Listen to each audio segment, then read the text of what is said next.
Concert में उनसे मिला हूँ ऐसे ही ऑन दी स्टेज, और ये मेरा सौभाग्य कि उनसे गाने से पहले मैंने ये भजन स्टेज पे गाया है। बड़े दिल के साफ और सच्चे इंसान है वो, बाबा के सेवक हैं, ये सच्चाई है। उन्होंने एक बात शेयर करी थी, वो कसौल, हिमाचल में एक जगह पड़ती है कसौल, कसौल से बिलोंग करते हैं वो। कहते हैं मैं जब शुरू में गाता था ना भैया जी, तो लोग मुझे गाने के लिए बुलाते नहीं थे, कृपा नहीं थी बाबा की, शंकर महाराज की कृपा नहीं थी। आज वो समय गए, लोग मुझे गाने के लिए नहीं बुलाते थे। आज वो समय के लोग 12-12 लाख दे करके गाने के लिए बुलाते हैं, मगर मेरे पे समय नहीं। तो ये बाबा की कृपा। एक बार हाथ खड़े करें, सीधे हाथ होने चाहिए, उसके दोनों हाथ ऊंचे होने चाहिए जो बाबा को प्यार करता महादेव को, और ताली बजनी चाहिए साथ के साथ। 1 2 से 1 2 3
जो अपने देश को प्यार करते हैं,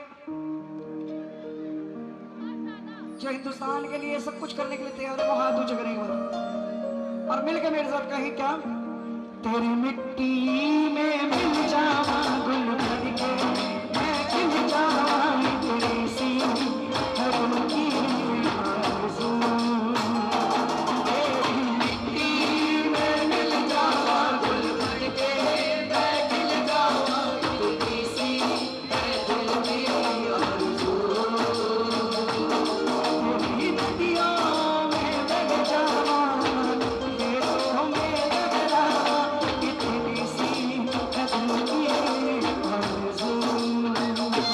तेरी मिट्टी में खिल जावा गुल भर के, आज खिल जावा इतनी सी हद की आरज़ू।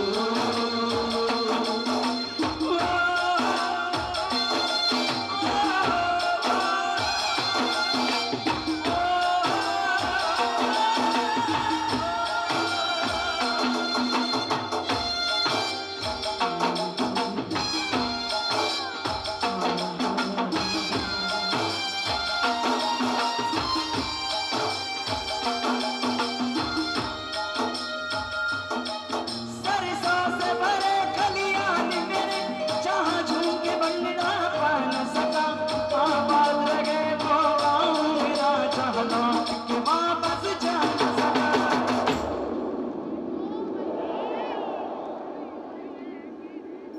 तेरी मिट्टी में मिल जावा गुल खिल के, मैं खिल जावा तेरी सी हर की आरज़ू। तेरी मिट्टी में मिल जावा गुल खिल के, मैं खिल जावा तेरी सी हर की आरज़ू। ये चंद लाइनें जो इसमें लिखी है मेरे दिल के बहुत करीब है। क्यों? क्योंकि एक इंसान अपने देश, अपने वतन को प्यार करता है। हमारे देश के फौजी या किसी भी कंट्री के फौजी इतने तो पढ़े लिखे होते हैं कि उनको अपनी कंट्री में फौज की नौकरी छोड़ के भी 20, 25, 50 हज़ार की नौकरी आराम से मिल जाएगी, मगर फिर भी वो बॉर्डर पे तैनात है। क्यों? क्योंकि यहाँ पर हम सेफ रहें। अपने छोटे छोटे बच्चों को छोड़कर घर में, धर्मपत्नी को छोड़कर, माँ बाप भाई बहन पूरे परिवार को छोड़कर अकेला वो वहाँ खड़ा है। क्यों? उसे मालूम है बहुत अच्छे से कि एक दिन जहाँ मेरी पोस्टिंग है, अगर कोई बात हल्की सी छिड़ेगी तो मीडिया तक भी नहीं जाएगी। बहुत से ऐसे रोज मरते हैं बॉर्डर पे सैनिक, मगर कोई खबर आती है मीडिया पे नहीं आती। सरकार कह देती है भाई इनकी तो नौकरी है, और अगर इन्हें कुछ हो भी जाएगा तो हम इनके परिवार को जिंदगी भर पालेंगे, इसके नाम की पेंशन उसके घर जाएगी। मगर सोचो एक कितनी सी आधे इंच की गोली न जाने किस क्षेत्र से किस दिशा से आएगी और सीधा छाती को चीरती हुई बाहर। उसकी तकलीफ समझ सकते हैं आप? नहीं, सिर्फ वही परिवार समझ सकता है जिसके परिवार का गया। जब कोई त्योहार होता है ना, चाहे दिवाली हो, होली हो, राखी हो, वो लोग बेचारे अपने पर्स के अंदर पासपोर्ट साइज की फोटो रखते हैं अपने फैमिली वालों की, देख देख के रोते हैं। छुट्टियां तक मंजूर नहीं होती कई कई सालों तक। बच्चे फोन पे कहते हैं पापा अगर छुट्टी मंजूर हो जाए तो हमारे लिए खिलौने लेके आना, बम पटाखे लेके आना। मगर उनके दिल से पूछो कि बेटा तुम्हारे लिए तो मैं सब कुछ ला दूं, सारी दुनिया की खुशियां रख दूं, क्योंकि अगर पिता साथ है ना, पिता का हाथ सर पे गए तो दुनिया के सारे खिलौने अपने ही। ध्यान रखना, पिता का साया सर पे गए तो दुनिया के महंगे से महंगे खिलौने आपके अपने हैं, और अगर पिता नहीं है तो कुछ भी नहीं है संसार में। मगर वो पिता क्या कहता है? ओ हीरी मेरी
स्वीकार करो।